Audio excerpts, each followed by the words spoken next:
கண்மணி முஹம்மது ரசூலுல்லாஹி ஸல்லல்லாஹு அலைஹி வஸல்லம் அவர்களுடைய அன்பு உங்கள் இதயத்தில் வருமையானால் உங்கள் வாழ்க்கை ஜொலிக்கும் என்பது மாத்திரமல்ல, ஜெயிக்கும், துன்யாவிலும் ஆகிரத்திலும். அவர்களினுடைய ஒவ்வொரு வாக்கும் ஒவ்வொரு போக்கும் இந்த சமூகத்தின் நலன் சார்ந்தது என்பதை நீங்கள் புரியணும். ஏன் ஸல்லல்லாஹு அலைஹி வஸல்லம் அப்படி சொன்னாங்க? அவர்கள் சொன்னதற்கு காரணம் என்ன? இந்த சமூகத்தினுடைய நலன் சார்ந்தது. அவர்களுடைய ஒவ்வொரு பேச்சும் ஒவ்வொரு கட்டளையும் ஒவ்வொரு விலக்கலும் இந்த சமூகத்திற்கு மகத்தான பாக்கியத்தை தரும். வரிசையாக நாம் பட்டியலிடலாம், நேரம் தரும் வரை. கண்ணியத்திற்குரிய பெருமக்களே, இடது கையால் சாப்பிடாதீர்கள் அப்படிங்கிறான். ஸல்லல்லாஹு அலைஹி வஸல்லம் இடது கையால சாப்பிடக்கூடாதுன்னு சொல்லிட்டாங்க. அவங்க மேல நமக்கு பிரியம் இருந்தா நம்ம இடது கையால சாப்பிடுவோமா? இன்னைக்கு நிறைய இளைஞர்களை பாருங்க, வெளியிலே கடை தெருக்களிலே நின்று கொண்டு இடக்கையால் டீ அருந்தக்கூடிய காஃபி அருந்தக்கூடிய காட்சியை பார்க்கிறோம். கையிலே வலது கையிலே பேப்பர் இருக்கிறது, இடது கையிலே சாயா இருக்கிறது. இது இப்படி செய்யாதீர்கள் என்கிறார்கள் முஹம்மது ரசூலுல்லாஹி ஸல்லல்லாஹு அலைஹி வஸல்லம் அவர்கள். ஒரு சபை, அந்த சபையிலே ஒருவர் இடது கையால் சாப்பிடுகிறார். அப்படி சாப்பிடக்கூடிய அந்த மனிதரை பார்த்து, ஒரு சபைனா ஒரு பொதுவான சபை, யூதர்களும் வருவாங்க, மற்றவர்களும் இருப்பார்கள், முஸ்லிம்களும் இருப்பார்கள். அந்த மாதிரி ஒரு சபை அது. குறிப்பாக இளைஞர்கள், நீங்கள் முழு கவனத்தையும் நீங்களே செலுத்த வேண்டும். உங்களுடைய எதிர்கால வாழ்வினுடைய பிரகாசத்திற்காக இந்த உரை அமையும் என்று நான் விரும்புகிறேன். அல்லாஹ் அதை அப்படி ஆக்கி வைப்பானாக. அருமையானவர்களே, அந்த சபையிலே இடது கையால் ஒருவர் சாப்பிடுகிறார். குறிப்பியம் மீனி ஸல்லல்லாஹு அலைஹி வஸல்லம் சொன்னாங்க, வலது கையால நீ சாப்பிடு, வலது கையால சாப்பிடு. ஸல்லல்லாஹு அலைஹி வஸல்லம் அவர்கள் சொன்னதற்கு பிறகும் அந்த மனிதர் சொன்ன பதில் என்ன தெரியுமா? லா அஸ்தத்யா, எனக்கு வலது கையால் சாப்பிட முடியாது. முடியாதுன்னா அவருக்கு ஏனம் இருந்தா அது வேற விஷயம். ஒருத்தருக்கு கையே இயங்கல, இடதுலாம் இயங்குது, வேற என்ன செய்ய முடியும்? அது மார்க்கத்தில் தடை அல்ல. ஆனால் லா அஸ்தத்யா, என்னால் முடியாது என்று சொன்னவர் வலது கையை தூக்க முடியாதவர் அல்ல, வலது கையை உபயோகிக்க முடியாதவர் அல்ல.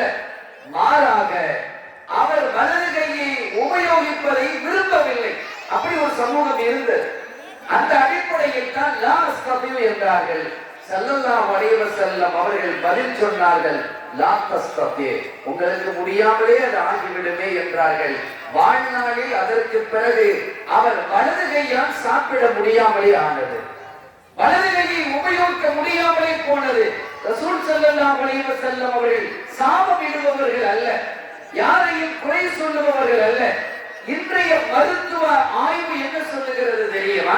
ஒரு மனிதனுக்கு வலது கை இயங்கவே அவன் இடது கையை உண்ணுவதற்கு பருகுவதற்கு பயன்படுத்துகிறான் என்றால் அவனுக்கு பேரலைஸ், பக்கவாதம் ஏற்படுவதற்கான வாய்ப்புகள் அதிகம் என்று குறிப்பிடுகிறது இன்றைய மருத்துவம்.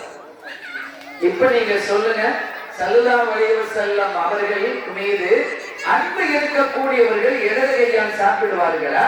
சாப்பிட மாட்டாங்க. ரசூலுல்லாஹ் சொல்லிட்டாங்க என்று சொன்னாலே அந்த பிரியம் அவர்கள் சொன்ன பிரகாரம் நடக்க தூண்டும். நம் எல்லோருக்கும் தெரியும், ஆட்டினுடைய முன் சந்து ஸல்லல்லாஹு அலைஹி வஸல்லம் அவர்கள் விரும்பி சாப்பிடுவார்கள். ஒரு ஆடு இருக்கு, அந்த ஆட்டினுடைய முன் சந்து ஸல்லல்லாஹு அலைஹி வஸல்லம் அவர்களுக்கு விருப்பம், எல்லோருக்கும் தெரியும். சுரைக்காய், அதிலே அவர்கள் உணவிலே அதிகம் உபயோகிப்பார்கள், அது அவர்களுக்கு விருப்பம். இப்ப ஒரு விஷயத்தை நாம புரிஞ்சுக்கிறோம், ஸல்லல்லாஹு அலைஹி வஸல்லம் அவர்களுக்கு ஒன்று பிடிக்கிறது, ஒரு விருப்பமாக சாப்பிடுகிறார்கள் என்றால் அது நம் விருப்பத்தை போன்றது அல்ல. முதல்ல ரசூலை நம்ம புரியணும். நான் உங்களுக்கு கற்றுத் தருவதற்காக வந்திருக்கிறேன், இன்னமா புஇஸ்து முஅல்லிமா, நான் உங்களுக்கு கற்றுத் தருவதற்கு வந்திருக்கிறேன் என்கிறார்கள். எதை? எல்லாவற்றையும். நீங்கள் பிறந்தது முதல் மண்ணறையை தொடும் வரை உங்களுடைய வாழ்க்கையினுடைய ஒவ்வொரு அசைவும் ஒவ்வொரு அங்கமும் எப்படி இருக்க வேண்டும் என்று கற்றுத்தந்தவர்கள் தான் வள்ளலன் கண்மணி நாயகம் முஹம்மது ரசூலுல்லாஹி ஸல்லல்லாஹு அலைஹி வஸல்லம் அவர்கள். இப்ப நமக்கு ஒரு பொருள் விருப்பமா இருக்கும். கோழி இறைச்சி எனக்கு விருப்பம், ஒருத்த சொல்ற அது அவருக்கு விருப்பம், பிரச்சனை இல்லை. எனக்கு மாட்டு இறைச்சி பிடிக்காது, அவருக்கு பிடிக்க இல்லை. இதே மாதிரி பிடிக்குது பிடிக்க இல்லைங்கிற இந்த கோணத்தில் இதை ஒரு அளவுகோலாக வைத்து நபிகள் நாயகம் ஸல்லல்லாஹு அலைஹி வஸல்லம் பார்க்க கூடாது.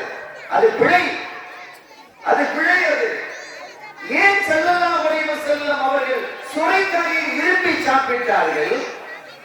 இந்த ஆட்டினுடைய இறைச்சியினுடைய முன் சந்தை விரும்பி சாப்பிட்டார்கள் என்ற ஆய்வுகள் அன்றும் நடந்திருக்கிறது, இன்றும் நடந்து கொண்டிருக்கிறது.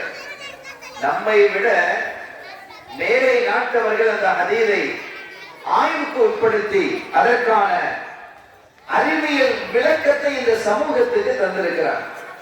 இப்ப பாருங்க, ஆட்டினுடைய ஆட்டுல கொலஸ்ட்ரால் இருக்கு, ஆட்டு இறைச்சியில கொலஸ்ட்ரால் இருக்குல்ல, இருக்கு.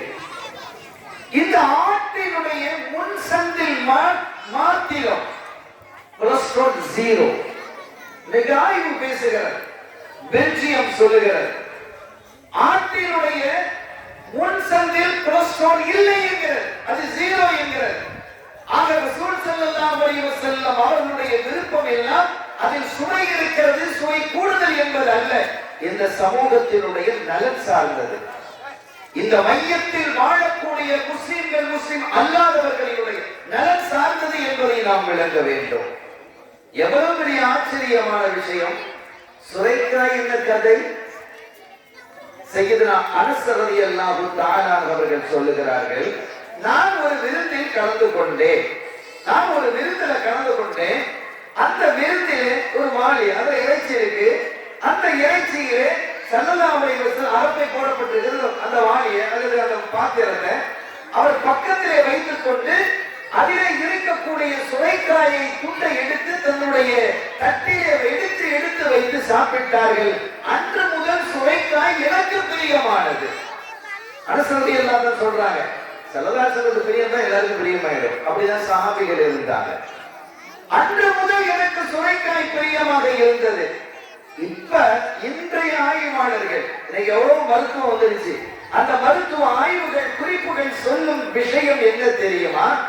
கொலஸ்ட்ரால் இப்போ நம்ம ஒவ்வொரு ஊர்களிலையும் அந்த இறைச்சியோட ஏதாவது ஒரு காய்கறியை போடுவாங்க. கோழி இறைச்சியோட சில ஊர்ல கத்திரிக்காயை போடுவாங்க, முருங்கைக்காயை போடுவாங்க. ஆட்டு இறைச்சியோட உருளைக்கிழங்க போடுவாங்க. எங்க ஊர்ல என்ன போடுவாங்க தெரியுமா? வாழைக்காயை போடுவாங்க. எங்க ஊர்ல ஆட்டு இறைச்சிக்கு அதிகமாக பயன்படுத்துவது கல்யாண வீடுகளிலே வாழைக்காய். இது ஒவ்வொரு ஊரிலும் ஒரு விதம் இருக்கிறது. அரபுகள் இப்போது என்ன பயன்படுத்துகிறார்கள் என்றால் சுரைக்காயை அதில் போடுவாங்க. ஏன்னா ஸல்லல்லாஹு அலைஹி வஸல்லம் அவர்கள் பயன்படுத்தியது. சுரைக்காய் கொலஸ்ட்ராலை கட்டுப்படுத்துகிறது. அந்த ஆட்டு இறைச்சியில் நம்ம சாப்பிடும்போது கொலஸ்ட்ரால் அதை ஒரு கட்டுப்படுத்தி நம்முடைய உடலுக்கு அது இரத்தமாக வழங்குகிறது என்று இன்றைய மருத்துவ அறிவியல் நமக்கு தெளிவுபடுத்துகிறது. ஆக ரசூல் ஸல்லல்லாஹு அலைஹி வஸல்லம் அவர்களை ஒரு மனிதன் நேசிக்கும் பொழுது கண்மணி நாயகத்திற்கு இது பிரியம், எனவே இதை நான் சாப்பிடுவேன். இது அவர்கள் விரும்பவில்லை, இதை நான் ஒதுக்குவேன் என்று சொன்னாலே வாழ்வியலில் அவன் ஆரோக்கியத்தை அவன் அடைந்து கொள்ள முடியும். ஸல்லல்லாஹு அலைஹி வஸல்லம் மதீனா ஷரீஃபுக்கு வந்தாங்க. மதீனா ஷரீஃப் வந்த கொஞ்ச காலத்திலேயே மதீனாவிலும் மதீனாவை சுற்றி இருந்த பகுதிகளில் இருக்கக்கூடிய வைத்தியர்கள் அங்கே ரசூல் ஸல்லல்லாஹு அலைஹி வஸல்லம் அவர்களை வந்து சந்திக்கிறாங்க. அந்த காலத்துல உள்ள டாக்டர்ஸ், வைத்தியர்கள், அவங்க வந்து சொன்னாங்க, யா முஹம்மத் ஸல்லல்லாஹு அலைஹி வஸல்லம், நீங்க வந்ததுக்கு பிறகு எங்க பிசினஸ் கம்மியாயிருச்சு. நோய் என்று வரக்கூடியவர்களுடைய எண்ணிக்கை மிகவும் குறைந்து போய்விட்டது. நோய் என்று வரக்கூடியவர்களுடைய எண்ணிக்கை மிகவும் குறைந்து போயிருக்கிறது. வருகிறார்கள், எண்ணிக்கை மிகவும் குறைந்து போயிருக்கிறது. என்ன காரணம் என்று நாங்கள் அறியலாமா என்று கேட்ட போது ஸல்லல்லாஹு அலைஹி வஸல்லம் அவர்கள் சொன்னார்கள், என்னை பின்பற்றுபவர்களுக்கு 2 விஷயத்தை நான் சொன்னேன், என்னை ஏற்பவர்களுக்கு 2 விஷயத்தை சொன்னேன். அது எல்லாருக்கும் பொதுவானது. ஸல்லல்லாஹு அலைஹி வஸல்லம் ரஹ்மத்துன்னா மூமின்களுக்கு மட்டும் இல்ல, ரஹ்மத்துல் லில் ஆலமீன் என்றுதான் அல்லாஹ் சொல்கிறான். உலகத்தில் வாழும் சகல மதத்தினர்கள், மதத்தையே ஏற்காதவர்கள், இறைவனையே மறுப்பவர்கள், அவர்களுக்கும் அவர்கள் ராமர். அவங்க சொன்னாங்க, ரெண்டு விஷயம் தான் நான் சொன்னேன். ஒன்று, பசித்ததற்கு பின்னால சாப்பிடு. நமக்கு அதெல்லாம் கிடையாது. டைமுக்கு எதையாவது தின்றுட்டு படுத்தணும். எதையாவது தின்று பசித்த பின் சாப்பிடு என்று நான் கற்றுக் கொடுத்தேன்.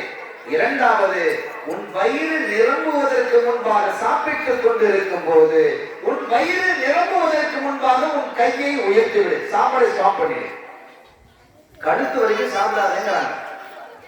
வயிறு நிறைய சாப்பிடாதே என்கிறார்கள். அது பெரிய மருத்துவம், அது ஆரோக்கியம், உனக்கு நோய் நிவாரணியாக அது அமையும் என்றார்கள். இந்த இரண்டையும் கற்றுக் கொடுத்தேன் என்கிறார்கள். ஸல்லல்லாஹு அலைஹி வஸல்லம் அவர்கள் மீது பிரியம் வைத்திருப்பவர்கள் அப்படி வயிறு நிறைய சாப்பிடுவாங்களா? சாப்பிட மாட்டாங்க. அப்போ இது என்ன என்று பார்க்கும் பொழுது, கண்மணி நாயகத்தினுடைய விருப்பு வெறுப்பு எல்லாம் இந்த உம்மத்தினுடைய நலனை சார்ந்ததாகவே இருக்கிறது. எனவே சிறு வயது முதலே உங்களுடைய குழந்தைகளுக்கு கண்மணி நாயகத்தினுடைய அன்பை கற்றுக் கொடுத்து விடுங்கள். அந்த பிரியத்தை கற்றுக் கொடுத்துருங்க அப்படிங்கிறாங்க. சங்கையான பெருமக்களே, முன்னால நம்ம ஹஸரத் அவர்கள் சொல்லும் பொழுது, வஅலமு அன்ன ஃபீக்கும் ரசூலல்லாஹ், நீங்கள் அறிந்து கொள்ளுங்கள், அல்லாஹ்வின் திருத்தூதர் ஸல்லல்லாஹு அலைஹி வஸல்லம் அவர்கள் உங்களிடத்தில் இருந்து கொண்டிருக்கிறாங்க. அவங்க இருக்கிறாங்க, உங்கள்கிட்ட இருக்கிறாங்கிறாங்க. அதுக்கு ரெண்டு விதமான கருத்து. அது ஞான ரீதியான ஒரு கருத்து இருக்கிறது. நான் அந்த விளக்கத்திற்கு இப்போது செல்லவில்லை. ஞான ரீதியாக சுருக்கமாக சொல்வதாக இருந்தால், அவர்கள் ஒரு ஒளிமயம், அவர்கள் ஒரு நூல் ஒளிமயம். அவர்கள் இந்த உலகத்தை வியாபித்து இருக்கிறார்கள் என்பதற்கான பல சான்று ஹதீஸிலே இருக்கிறது, புகாரியிலே இருக்கிறது. ஒரு மனிதர் மரணித்து விட்டால் அந்த மனிதரை இரண்டு மலக்குமார்கள் கேள்வி கேட்பார்கள். அப்படி கேள்வி கேட்கும் பொழுது ஸல்லல்லாஹு அலைஹி வஸல்லம் அவர்களை குறித்து, மா தகூலு ஃபீ ஹாதர் ரஜுல், இவர்களை பற்றி நீ என்ன சொல்கிறாய்? கபருக்குள்ள யாரு வர்றா? ஸல்லல்லாஹு அலைஹி வஸல்லம் வர்றாங்க. உலகம் முழுவதும் எப்படி உள்ளே வர முடியும் என்றால், அது ஒளிமயம்.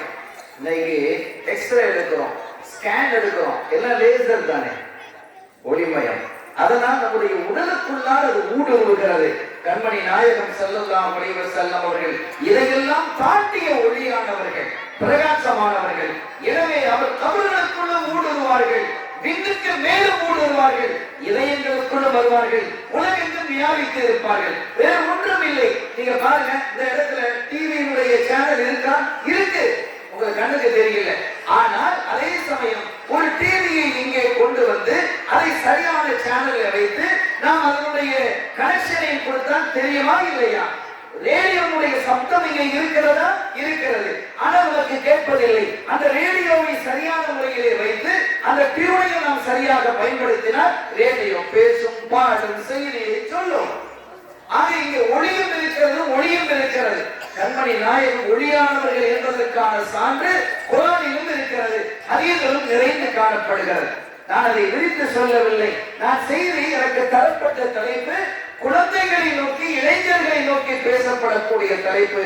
இது பெரியவர்களுக்கும் பொருந்தும், இது யாவருக்கும் பொருந்தும். அருமையானவர்களே, என்னுடைய இலக்கெல்லாம் இளைஞர்களை நோக்கித்தான். வளரக்கூடிய இந்த சமுதாயத்தை நோக்கி அவர்களுக்கு சரியாக நீங்க கொடுத்துட்டீங்கன்னா அவங்க வளர்ந்த பிறகு சரியா இருப்பாங்க. 5இல் வளையாதது 50இல் வளையாது. குழந்தைகளாக இருக்கும் பொழுது அவர்களை சீர் செய்யவில்லை என்றால் அவர்கள் வளர்ந்ததற்கு பிறகு சீர்கெட்டு போய் விடுவார்கள் என்பதை தமிழ் மொழி பேசும். எனவே அன்பானவர்களே, நீங்கள் இந்த மாதிரி ஒரு அன்பை ரசூல் ஸல்லல்லாஹு அலைஹி வஸல்லம் அவர்கள் நம்மிடம் எப்படி நடந்து கொண்டார்கள், அவர்கள் சொல்லிய விதம் என்ன, அவர்கள் எப்படி நடக்க வேண்டும் என்று நமக்கு வழிகாட்டியுள்ளார்கள். எப்படி சாப்பிட வேண்டும். ஒரு பிள்ளை சாப்பிட்டு இருக்கிறாங்க, ஸல்லல்லாஹு அலைஹி வஸல்லம் அவர்களுக்கு முன்னால உட்கார்ந்து அப்படியே சாப்பிட்டு இருக்கிறாங்க. ஸல்லல்லாஹு சொல்றாங்க, முதல்ல சம்மி இஸ்மல்லாஹ் அவ் கமா கால அலைஹி ஸலாத்து வஸ்ஸலாம், தம்பி முதல்ல நீங்க சாப்பிட ஆரம்பிக்கும் போது அல்லாஹ்வினுடைய திருநாமத்தை பிஸ்மில்லாஹ் சொல்லி ஆரம்பிங்கன்றாங்க. நம்ம பிள்ளைகளுக்கு நாம் சொல்லி கொடுக்கணும், பிஸ்மில்லாஹ் அப்படின்னு சொல்லி கொடுங்க. இன்னும் சொல்ல போனா, நீங்க வீடுகளே இரவிலே கதவை சாத்தும் பொழுது கதவை மூடுறோம் இல்ல, எதை ரசூல் சொல்லல, எதை விட்டு இருக்கிறாங்க? நீங்க எதையும் தேடி பாருங்க. ஹஜ்ரத் அவர்கள் சொன்ன மாதிரி நீங்க என்ன டாபிக் கேட்டாலும் அவங்க சொல்ல முடியாது. நிறைவு என்பது அவர்களை கொண்டுதான். இரவிலே நீங்கள் கதவை சாத்தும் பொழுது பிஸ்மில்லா என்று சொல்லி நீங்கள் கதவை தாளிடுங்கள். திருடன் வீட்டுக்குள்ள வர முடியாது, தெரியுமா? நீங்கள் செய்து பாருங்கள். அதற்கான விளக்கங்களும் நிறைய இருக்கிறது. நான் விளையவில்லை. சங்கைக்குரிய பெருமக்களே, ஸல்லல்லாஹு அலைஹி வஸல்லம் அந்த பிள்ளையை பார்த்து சொல்றாங்க, முதல்ல பிஸ்மி சொல்லுமா, குல் பி யமீனி, நீ வலது கையால சாப்பிடு. ஓ குல் மா யலி, உன்னை அடுத்து இருக்கக்கூடிய தட்டுல அங்கங்க கையை வைக்க கூடாது. நமக்கு பக்கத்தில் இருக்கக்கூடியது எடுத்து சாப்பிடணும். ஒரு டிசிப்ளின், ஒரு ஒழுங்குமுறை, ஒரு அழகு, சாப்பிடுவதிலேயே ஒரு பண்பாடு. அங்க எடுத்து சாப்பிடக்கூடாது. அங்க ஒரு இறைச்சி அப்படியே இருக்கிறது, இப்படி இருக்கக்கூடாது. உனக்கு பக்கத்தில் இருந்து அந்த உணவை எடுத்து எடுத்து சாப்பிடு என்று சாப்பிடுவதற்கு ஒரு வழிவகை சொல்லி தந்தவர்கள் வள்ளல் கண்மணி நாயகம் முஹம்மது ரசூலுல்லாஹி ஸல்லல்லாஹு அலைஹி வஸல்லம் அவர்கள். எதை சொல்லலாம்? உங்களுக்கு என்ன வேணும் அவங்கள படியுங்க. ரசூல் ஸல்லல்லாஹு அலைஹி வஸல்லம் படியுங்கள். நான் சொன்னேன், வஅலமு அன்ன ஃபீக்கும் ரசூலல்லாஹ், ரசூல் அல்லாஹ்வின் திருத்தூதர் உங்களிலே இருந்து கொண்டிருக்கிறார்கள் என்பதற்கு இரண்டு விளக்கம் இருக்கிறது. இரண்டும் உன்னதமானது. ஒன்று ஆன்மீக விளக்கம், அதற்கு ஒரு உபமானத்தை நான் சொன்னேன். இன்னொன்று நம்முடைய நடைமுறை விளக்கம். உங்களினுடைய ஒவ்வொரு செயல்பாடும் ரசூல் ஸல்லல்லாஹு அலைஹி வஸல்லம் அவர்கள் சொன்னது போன்று செய்தது போன்று இருந்தால் உங்களோடு ரசூல் இருக்கிறார்கள் என்பது அர்த்தம் இல்லையா? அதை இலக்கியமாகவும் பார்க்கலாம். எதை சொல்லல, ரொம்ப காலத்துக்கு முன்னால கூத்தாநல்லூர் ஊர்ல தந்தை பெரியார் மீலாது விழால பேசுறதுக்கு அழைக்கப்பட்டு வர்றார். அவர் மயிலாடுதுறை ரயில்வே ஸ்டேஷன்ல வந்து இறங்கி அங்க ஒரு ஹோட்டல்ல தங்கி இருக்கிறார். நைட்டுக்கு மீலாது. அப்போ இந்த போன்ல, இந்த செல்போன் கிடையாது, இல்லை சுத்துற போன் தானே, அந்த போன்ல தலைவரை தொடர்பு கொண்டு, மயிலாடுதுறைக்கு நீங்க எல்லாம் ஏற்பாடு பண்ணீங்க, தங்க வச்சிருக்கிறீங்க, சரி, நைட்டுக்கு நான் மீலாது விழால வந்து பேசுறேன்ப்பா, ஆனா எனக்கு இந்த பிரியாணி இதெல்லாம் வச்சிடறாங்க, எனக்கு ஃபீவரா இருக்கு, காய்ச்சலா இருக்கு, எனக்கு கஞ்சி காய்ச்சி வைங்க, கஞ்சி வைங்க அப்படின்னு சொல்ற. சரி ஐயா அப்படின்னு சொல்லி முடிஞ்சது. மீலாது விழா நடந்தது. அதே மாதிரி ஃபங்க்ஷன் முடிஞ்சது பிறகு விருந்து உபசாரம் நடக்குது. அந்த நிர்வாகிகள் அதை கலந்து கொண்ட உலமாக்கள் எல்லாம் சாப்பிடுறாங்க. அந்த இமாம் சாப்பிடுறாங்க. பக்கத்துல இமாம் பக்கத்துல தான் பெரியார் இருக்கிறாங்க. அவருக்கு கஞ்சி தான் வச்சிருக்கிறாங்க. அவர் கோப்பையில் இருக்கக்கூடிய கஞ்சி எடுத்து 2 மிடக் அல்லது 3 முடக்கு குடித்து விட்டு அவருடைய ஸ்டைல கேட்பார். அவர் எடா கூட்டமா தடப்பட்டு பேசுறாரு தானே, துணிச்சலாக பேசக்கூடாது. எந்த முட்டாப்பைய இந்த கஞ்சியில மூக்கு பொடிய போட்டான் அப்படின்னு கேட்கிறார். அவருடைய ஸ்டைல் அது. எல்லாரும் வெங்காயம் அப்படின்னு சொல்வார். எந்த முட்டாப்பைய இந்த கஞ்சியில மூக்கு பொடியை போட்டுக்கிறான், மூக்கு பொடி வாசனை வருது அப்படின்னு. பக்கத்துல இருந்த இமாம் சொன்னாங்கன்னா, ஐயா யாராவது கஞ்சியில மூக்கு பொடியை போடுவாங்களா? பாரு, நீ குடிச்சு பாக்குறீங்களா? அந்த அளவுக்கு வாட வீசுது. வேற ஒண்ணுமில்லை, யாரும் அதுல போடல. நீங்க மூக்கு பொடி போடுற வழக்கம் உள்ளவர் தானே? ஆமா, நான் போடுற வழக்கம் உள்ள. நான் கூட போடல, நீங்க போடல. நீங்க போடல, மூக்கு பொடி போடுற ஆள் தான் நீங்க, அது எங்களுக்கு தெரியும். ஆமா, நீங்க உங்க மூக்குல போட்டீங்கன்னா, ஆமா, அது உங்க மீசை முழுவதும் அதுல இருக்கு. மீசையெல்லாம் ஒட்டிக்கிட்டு இருக்குது. நீங்க குடிக்கும் பொழுது அந்த மீசை அந்த கஞ்சியில முங்கி அதன் மூலம் நீங்க சாப்பிடுகிறீர்கள். இதெல்லாம் தான் நீங்கள் கண்மணி முஹம்மது ரசூலுல்லாஹி ஸல்லல்லாஹு அலைஹி வஸல்லம் அவர்கள் சொன்னார்கள், உங்களுடைய மீசையை நீங்கள் கத்தரியுங்கள் என்றார்கள். கையில இருந்த கஞ்சியை கீழே வச்சுட்டு அவர் சொன்னாரா, மீசை மயிரை கூட அவர் விட்டு வைக்கவில்லையா? இது அவருடைய வார்த்தை. அவர் சொன்னதால சொல்றோம், நாம அப்படி பேசுறது இல்லை. இந்த மீசை மயிரை கூட அவர் விட்டு வைக்கவில்லையா? எனக்கு பேர் ஆச்சரியமாக இருக்கிறதப்பா. அவர் என்ன ஆச்சரியமான ஒரு விஷயம் இது, எவ்வளவு அற்புதமாக இருக்கிறது என்று அவர் அதிசயத்து போனார் என்ற தகவல்களை பேசுவதற்கு நாம் கேட்டிருக்கிறோம். ஸல்லல்லாஹு அலைஹி வஸல்லம் அவர்கள் சொன்ன ஒவ்வொன்றையும் நீங்கள் பாருங்கள். அது ஆச்சரியமானது. அதை இந்த குழந்தைகளுக்கு நீங்கள் கற்றுக் கொடுக்கணும். இப்படித்தான் வலது காலிலே முதலாவது செருப்பை அணி, இரண்டாவது இடது கால். கழட்டும் போது இரண்டாவது இடது காலை கழட்டி விட்டு வலது காலை கழட்டு என்பதை சொல்லிக் கொடுக்கணும். இன்னொன்றையும் பாருங்க, செருப்பு அணிவதாக இருந்தால் நின்று கொண்டு அணியலாம், பிரச்சனை இல்லை. ஷூ அணிவதாக இருந்தால் அமர்ந்து அணியுங்கள் என்றார்கள் கண்மணி ஸல்லல்லாஹு அலைஹி வஸல்லம். ஷூ அணிவதாக இருந்தால். இரண்டாவது இன்னொன்றையும் சொன்னார்கள், ஷூ போன்றதை நீங்கள் அணியும் பொழுது 2 முறை தட்டிவிட்டு அணியுங்கள் என்றார்கள். நான் பல ஆண்டுகளுக்கு முன்பாக பேசி இருக்கிறேன். பத்திரிகையில் வந்த ஒரு செய்தி, ஒரு பிள்ளைய பள்ளிக்கூடத்துக்கு அனுப்புறாங்க. குழந்தைய பள்ளிக்கூடத்துக்கு போறோம்னா நம்ம பிள்ளைகளுக்கு அழுக வரும், அது இயல்பான ஒண்ணு. அதை விட ரொம்ப அழுக வருது மதரசாக்கு போறது. அப்ப பள்ளிக்கூடத்துக்கு ஷூ எல்லாம் போட்டு பள்ளிக்கூடத்துக்கு போனா நீங்க தானே போகணும். அந்த குழந்தை அழுகுது, எனக்கு வலிக்குது வலிக்குது கால் வலிக்குது அப்படின்னு சொல்லுது. இது வலிமையாக பேசுறது என்று சொல்லி அந்த தாய் அந்த பள்ளிக்கூடத்துக்கு போக வேண்டிய வேன் வந்ததும் அதை ஏற்றி அனுப்பிடுச்சு. அங்க போய் பள்ளிக்கூடத்திலே அந்த குழந்தை அழுது கொண்டே இருந்திருக்கிறது. அந்த குழந்தை அழுதுகிட்டே இருக்கு. அந்த டீச்சர் கேட்கிற, என்னமா இந்த கால் வலிக்குது கால் வலிக்குது கால் வலிக்குது அப்படின்னு. சும்மா அந்த டீச்சரும் சமாதானப்படுத்தி பார்க்க முடியல. ஒரு கட்டத்தில் அந்த குழந்தை அப்படியே மயங்கி கீழே விழுந்துடுச்சு. பயந்து போயிட்டாங்க. கடற்கடன்னு பிரின்சிபால் மற்ற பெரிய ஆசிரியர்களுக்கு சொல்லப்பட்டு வேகமாக மருத்துவருக்கும் சொல்லப்பட்டு வந்து பார்த்த போது அவர் சொன்னார், குழந்தை இறந்து விட்டது. அந்த சின்ன குழந்தை இறந்து விட்டது. உடம்பெல்லாம் அது எப்படி இருக்குன்னா நீயும் பாய்ந்து இருக்கிறது. அவங்களுடைய ட்ரெஸ்ஸை கலக்கும் பொழுது ஷூவை கலக்குனா அந்த ஷூவுக்கு இருந்து ஒரு கருந்தேள் அது வெளியில வந்து விழுது. அது செத்து போயிடுச்சு. ஸல்லல்லாஹு அலைஹி வஸல்லம் அவர்கள் சொன்னார்கள், ஷூ போன்றது ஹுஃப் போன்றதை நீங்கள் அணிகிறீர்களா, தட்டி விட்டு அணியுங்கள் என்றார்கள். உயிர் பாதுகாக்கப்பட்டிருக்கும் இல்லையா? இந்த சமூகத்தினுடைய உயிரின் மீது கண்மணி நாயகத்திற்கு எவ்வளவு பெரிய அக்கறை! இந்த சமூகத்தினுடைய ஆரோக்கியத்திற்கு அருள்நபி ஸல்லல்லாஹு அலைஹி வஸல்லம் அவர்கள் மீது எவ்வளவு பெரிய அக்கறை!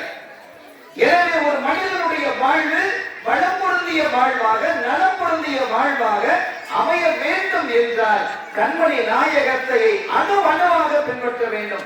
இதுல ரசூல் எப்படி செஞ்சாங்க, இதுல எப்படி நடந்துகிட்டாங்க, இதுல எப்படி அவங்க பேசினாங்க என்று ஒவ்வொரு மனிதனும் நினைக்க துவங்கினால், அவன் பின்பற்ற துவங்கினால் அந்த வாழ்வு பிரகாசமாக ஆகிவிடும், ஆரோக்கியமான வாழ்க்கையாக அமையும் என்பதை இந்த நேரத்தில் நான் உங்களுக்கு சொல்லுவேன். இந்த அன்பு எப்படி அமைய வேண்டும்? ஸல்லல்லாஹு அலைஹி வஸல்லம் அவர்களை நேசிக்கணும். ஒரு ஹதீஸ் தான், ஒரு ஹதீஸ்ல 3 பங்கா வச்சு ஒரு பங்கை மட்டும் தான் நான் இப்ப பேசுறேன். ஹுப்பி நபியிக்கும், அடுத்து ஹுப்பி அஹ்லி பைத்திஹி, அவருடைய குடும்பத்தாரை நேசிப்பது, மூன்றாவது திலாவத்தில் குர்ஆன், குர்ஆனை ஓதிக் கொடுப்பது என்று 3 பங்காக இந்த ஹதீஸ் இருக்கிறது. ஒரு வரி ஹதீஸாக இருந்தாலும் 3 தகவல்களை அது சொல்லுகிறது. நான் ஒன்றை மாத்திரமே இங்கே மையமாக வைத்து நான் பேசுகிறேன். ஏன்னா ஒன்ன சொன்னாலும் கொஞ்சம் தெளிவா சொல்லிடலாம் அப்படின்னு. இன்னொரு வாய்ப்பு கிடைக்கும் போது அடுத்த தலைப்புகள் இன்ஷா அல்லாஹ் நாம் வருவோம். அருமையான பெருமக்களே, ஆக கண்மணி நாயகம் ஸல்லல்லாஹு அலைஹி வஸல்லம் அவர்களை நேசிக்க வேண்டும் என்பது இறைவனுடைய கட்டளை.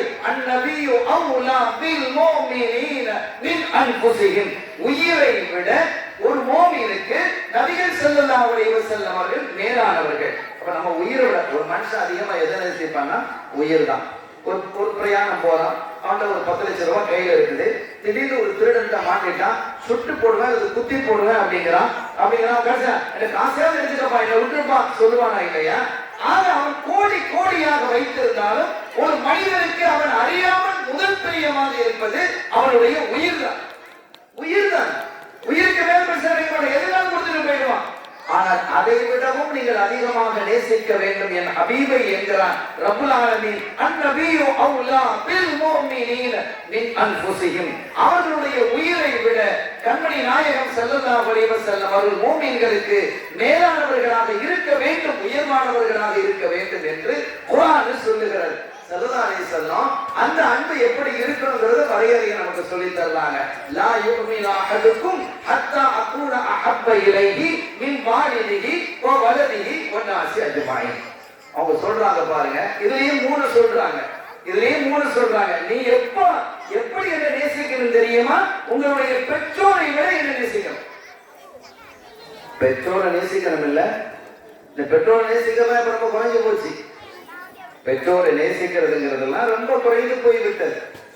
இது சம்பந்தமான பெற்றோரை நேசிக்க வேண்டும், பெற்றோரை கண்ணியப்படுத்த வேண்டும் என்ற ஹதீதுகள், வரலாற்று செய்திகள் எல்லாம் இஸ்லாமிய ஏடுகளில் நிறைந்து காணப்படுகிறது. எவ்வளவு செய்திகள் இருக்கிறது. புகாரியிலே ஒரு செய்தி வருகிறது. 3 நபர் ஒரு காட்டு வழியாக பிரயாணம் செய்கிறார்கள். அப்படி செய்த போது திடீரென்று ஒரு மழை வந்தது. இதுக்கு பேர் ஹதீதுல் கார் என்று பாடமிடுவார்கள் இமாம் புகாரி ரஹ்மத்துல்லாஹி அலைஹி. பக்கத்தில் இருந்த ஒரு மலை, அந்த மலைக்குள் ஒரு குகை, அந்த குகைக்குள்ளால் மழைக்காக வேண்டி 3 பேரும் ஒதுங்கினார்கள்.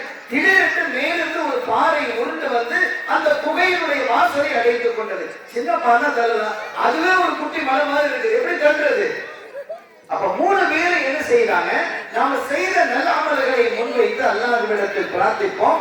அதை கொண்டு அல்லாஹ் தஆலா நமக்கு இதிலிருந்து ஒரு வெளிச்சத்தை, இதிலிருந்து விடுதலையை நமக்கு அல்லாஹ் தர போதுமானவை என்று 3 பேரும் 3 துஆக்களை செய்கிறார்கள். அவங்க என்ன அமல்களை செஞ்சோன்னு கேட்டு துஆ செய்யறாங்க. அதுல ஒன்று, அங்கே 3 வருகிறது, அங்கே ஒன்று என்ன தெரியுமா? இறைவா, இரவிலே என்னுடைய பெற்றோருக்கு உணவு கொடுக்காமல் நான் சாப்பிடுவதில்லை, என் மனைவி மக்கள் சாப்பிடுவதில்லை. அவங்க சாப்பிட்ட பிறகுதான் நாங்கெல்லாம் சாப்பிடுவோம். அன்னைக்கு ஒரு நாள் பால் கொண்டு வந்தேன். ஆட்டிலே பாலை கறந்து கொண்டு வரும்போது எங்க அம்மா அத்தா படுத்து தூங்கிட்டு இருக்கிறாங்க. இப்போ தட்டி எழுப்பி கொடுக்கணும். ஆனா அவங்களுடைய தூக்கத்தை கலைப்பதற்கு, டிஸ்டர்ப் பண்ணுவதற்கு நான் விரும்பல. என் பேர பசியோட இருக்கு. ஆனாலும் என்னுடைய பெற்றோருக்கு கொடுத்து விட்டு தான் சாப்பிடுவது என்னுடைய மரமாக இருந்தது. அதுவே சரியாக நான் கருதி இருந்தேன். இதனால் நான் கையிலே வைத்துக் கொண்டே அந்த உணவை வைத்துக் கொண்டே காத்திருந்தேன். நீண்ட நேரம் கழித்து அதிலே வருகிறது, ஃபஜ்ருடைய நேரத்தில் அவர்கள் விழிக்கிறார்கள். இதற்கு இடையிலே என்னுடைய பிள்ளைகள் எல்லாம் பசியால் என்னுடைய காலை சுற்றி சுற்றி வருகிறது. என் காலை சுற்றி சுற்றி வருகிறது. ஆனால் இது எப்ப நடந்தது? ஸல்லல்லாஹு காலத்துக்கு முன்னால நடந்த செய்தியை கண்மணி நாயகம் ஸல்லல்லாஹு அலைஹி வஸல்லம் சொல்வதாக இமாம் புகாரி ரஹ்மத்துல்லாஹி அலைஹி அவர்கள் தங்களுடைய ஸஹீஹுல் புகாரியில பதிவு செய்கிறாங்க. இப்ப என்னுடைய பிள்ளைகள் அப்படி பசியிலே காலை சுற்றி வந்த போதும் நான் கொடுக்காமல் நான் என்ன செய்தேன்? கடைசி வரை என்னுடைய பெற்றோருக்கு கொடுத்து விட்டுத்தான் பிள்ளைகளுக்கு கொடுப்பேன் என்ற அந்த உறுதியிலே இருந்து அவர்கள் விழித்ததற்கு பிறகு கொடுத்து விட்டு நாங்கள் எல்லோரும் சாப்பிட்டோம். இது உன்னுடைய கருணைக்காக, உன்னுடைய கட்டளைக்காக, பெற்றோரை கட்டளை கண்ணியப்படுத்த வேண்டும் என்று நீ சொன்னதுக்காக இருக்கவே. ஆனால் இந்த குகையிலிருந்து எங்களுக்கு விடுதலை தான் என்று கேட்ட போது அந்த பாதை விலகியது என்கிறார்கள். என்ன புரியும்? பேரண்ட்ஸை நீங்க எப்படி நேசிக்கணும், பேரண்ட்ஸை நீங்க எப்படி நேசிக்கணும், எவ்வளவு பிரியமா இருக்கணும், அவர்களுடைய சொல்ல எப்படி நீங்க கேட்கணும். ஒரு ஷேக், ஒரு சூஃபி ஞானி, அவங்க சொல்றாங்க, என் பிள்ளைக்கு, என்னுடைய மகனுக்கு நான் எந்த கட்டளையும் இடுவது இல்லை, நான் எந்த ஏவலும் செய்ய மாட்டேன். என் பிள்ளைக்கு நான் சொல்றது இல்லை, தம்பி அதை போய் எடுத்துட்டு வா, தம்பி அங்க போய் அதை வாங்கிட்டு வா, தேவை அந்த புரிந்து அந்த பிள்ளையை செய்வார், அது வேறு விஷயம். நானாக எதுவும் கட்டளையிடுவது இல்லைங்கிறாங்க அந்த சூஃபி. ஏன் என்று அவர்களிடத்தில் கேட்கப்பட்ட பொழுது, ஒருவேளை நான் கட்டளையிட்டு அவன் மாறு செய்தால், அந்த காரியத்தை அவன் செய்யாமல் இருந்தால், அதற்கு மாற்றமாக அவன் நடந்து கொண்டால், எத்தனை பிள்ளைகள் நம்ம நடக்கிறாங்க, நம்ம சொல்லியும் 10 தடவை சொல்லியும் அவன் காதுல விழுறது இல்லை. அப்படி பிள்ளைகள் இருக்காங்கல்ல, இருக்கிறாங்க இல்லையா? இருக்கிறாங்க. அப்ப நம்ம சொன்னது மாதிரி செய்யறது இல்லை, எதையாவது ஒன்று செஞ்சு வைக்கிறது, அல்லது சொன்ன காரியத்தை செய்யாம இருக்கிறது, அது செய்யாதுன்னு சொன்னா அதை செய்யறது, இப்படியெல்லாம் செய்வதன் மூலமாக அல்லாஹ்வினுடைய கோபம் என் பிள்ளையின் மீது இறங்கி விடுவோம் என்பதற்காகவே நான் கட்டளையிடுவதில்லைங்கிறார். எவ்வளவு பெரிய அச்சம், இரையச்சம் அவங்களுக்கு இருந்திருக்கும். அப்ப இதிலிருந்து என்ன விளங்குகிறோம் என்றால், ஒரு தாய் தந்தையரை அதிகம் நேசிக்க வேண்டும், பிரியமானவர்களாக அவர்கள் மீது இருக்க வேண்டும் என்பதில் இஸ்லாம் கண்ணும் கருத்துமாக இருக்கிறது, கடுமையாக போதிக்கிறது. அப்படிதான் இருக்கிறோம், நீங்க அந்த அளவுக்கு நேசிக்கணும் அப்படின்னு இஸ்லாம் சொல்லுகிறது. இவ்வளவு இந்த பேரண்ட்ஸை நேசிக்கணும்னு சொன்ன இஸ்லாம் இன்னொன்றை சொல்லுகிறது, உங்கள் பேரண்ட்ஸை விட என்ன அதிகமா நேசிக்கணும். ஸல்லல்லாஹு அலைஹி வஸல்லம் சொல்றாங்க, லா யுமினு அஹதுக்கும் ஹத்தா அகூன அஹப்ப இலைஹி மின் வாலிதிஹி. அவனுடைய பெற்றோரை விட, அம்மா பாப்பாவை விட, அத்தா அம்மாவை விட நான் பிரியமானவனாக அவருக்கு ஆகணும் அப்படிங்கிறாங்க ஸல்லல்லாஹு அலைஹி வஸல்லம். அப்படி ஒரு நேசம் அவர்களிடத்தில் இருந்தது, சஹாபிகளிடத்தில் இருந்தது. அந்த நேசம் இருந்தால் அவங்க எப்படி இருந்திருக்கிறாங்க நீங்க பாருங்க. உமர் ரலியல்லாஹு தஆலா அன்ஹு, சையதுனா உமர் இப்னு கத்தாப் ரலியல்லாஹு தஆலா அன்ஹு அவர்களினுடைய மகனார் அப்துல்லாஹ் இப்னு உமர் ரலியல்லாஹு தஆலா அன்ஹுமா, அவங்களுக்கு கல்யாணம் ஆச்சு. கல்யாணம் முடிஞ்ச ஒரு சில நாட்கள்ல உமர் ரலியல்லாஹு தஆலா அன்ஹு வர்றாங்க. யாரு சொல்லலாம், என் புள்ள கல்யாணம் கட்டிட்டாரு, ஆனா அந்த பொண்ணை எனக்கு பிடிக்கல அப்படிங்கிறான். யாருக்கு பிடிக்கல? அத்தாக்கு பிடிக்கலங்கிறான். உமர் ரலியல்லாஹு தஆலா அன்ஹுடைய சும்மா மத்த அத்தா மாதிரி நம்ம பார்க்க கூடாது, நம்ம அத்தாவா இருப்போம், அந்த மாதிரி பார்க்க கூடாது. உமர் ரலியல்லாஹு தஆலா அன்ஹுடைய ஸ்டேட்டஸ் என்ன என்பதை பார்க்க வேண்டும். மலக்குமார்கள் சொல்கிறார்கள், நாயகமே உமரை பற்றி நாங்கள் பேசுகிறோம், விண்ணினுடைய நட்சத்திரங்களுடைய அளவிற்கு அவர் இபாதத்து செய்திருக்கிறார், அவருடைய நன்மைகள் குவிந்திருக்கிறது என்கிறார். ஸல்லல்லாஹு அலைஹி வஸல்லம் அவர்கள் சொல்கிறார்கள், உமர் ஒரு பாதையில் வருவாரே ஆனால் ஷைத்தான் பயந்து இன்னொரு பாதையில் ஓடுவான் என்கிறார்கள்.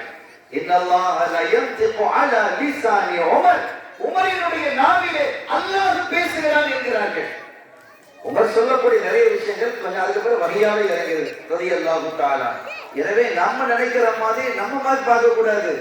நம்ம நினைக்கிற மாதிரி உமர் நம்ம போல அத்தானா நாம அத்தா தானே, நம்ம அத்தா அத்தா தானே, அப்படி அந்த கேட்டகரியில இப்படி பார்ப்பதினால் ஏற்பட்டதனுடைய விளைவுதான் இந்த சமூகத்தினுடைய சீரழிவு.